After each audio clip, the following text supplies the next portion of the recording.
Hello and welcome to the SEKISUI Chemical Success Factors Learning Administrator Training video series.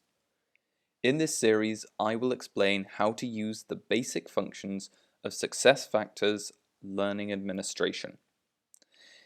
This initial series is broken down into two parts. The first part explains how to create classroom training schedules in the Learning Administration module. You can then assign these schedules to learners for scheduled trainings or to notify them so that they can register for trainings themselves. You can also create questionnaires to get feedback from learners about the training once they have attended the training. The second part of the series focuses on how to create e-learning content using the Learning Administration module. This includes uploading videos and documents as content, creating quizzes, and then adding different e-learning items into catalogs and curriculums for users to access through their learning pages. In this video, you will learn how to create an item in the Learning Administration module from SuccessFactors. Items are the basic building block of any e-learning or classroom training schedule. Content, schedules, questionnaires can be added to an item to make it usable by learners for their learning. So, let's learn how to use one of the most important features of learning administration. From the home screen of SuccessFactors, scroll down to the Manage SEKISUI Learning tile and click into Admin Tools. From the Learning Administration home screen, select the Learning icon from the header at the top of the screen.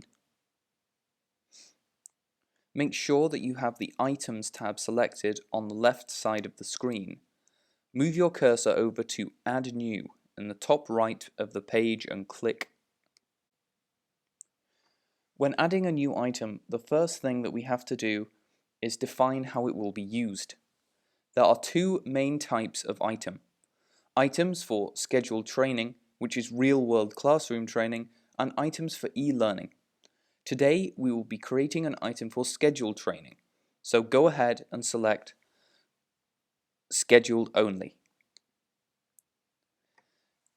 You see that the green plus turns to a tick. You can then click OK. Now we have to fill in basic details about this item. Any necessary information is marked with a red asterisk. So first, select the type of item. In this case, classroom training. You then need to give your item an ID. Please select an ID according to your organization's ID rules. I will input an example ID, Classroom 1. Next, you need to input a title for your item. Because it will be used for scheduled training, I'll give it the title Scheduled Training Test 1. If you wish, you can input a description about the training.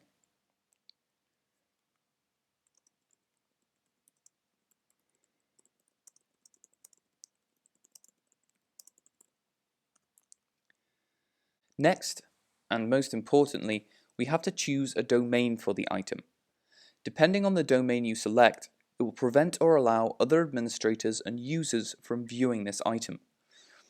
Domains are where the item is saved. Please choose a domain based on the audience you wish to view the item in the future and which other organizations you want to have access to this item. If you're unsure about which domain to select, please contact your system administrator. For the purpose of this demonstration, I will choose the All domain. This means that every learning administrator around the world will be able to view the item that I am now creating. Finally, if you wish, you may adjust the displayed duration of the training. As default, it is set to 8 hours. In this case, I am going to change it to 4. Once you're done, click Save and Exit. Now the item has been created in the system. It is empty of contents and schedules, but you can update it with additional information, such as the amount of time it takes to complete the training. You can do this by clicking View All. So, there you have it. You now know how to create an item in the system and how to fill in its details. In the next video, we will learn how to create a questionnaire so that we can later attach it to our item. Thanks for watching and great job!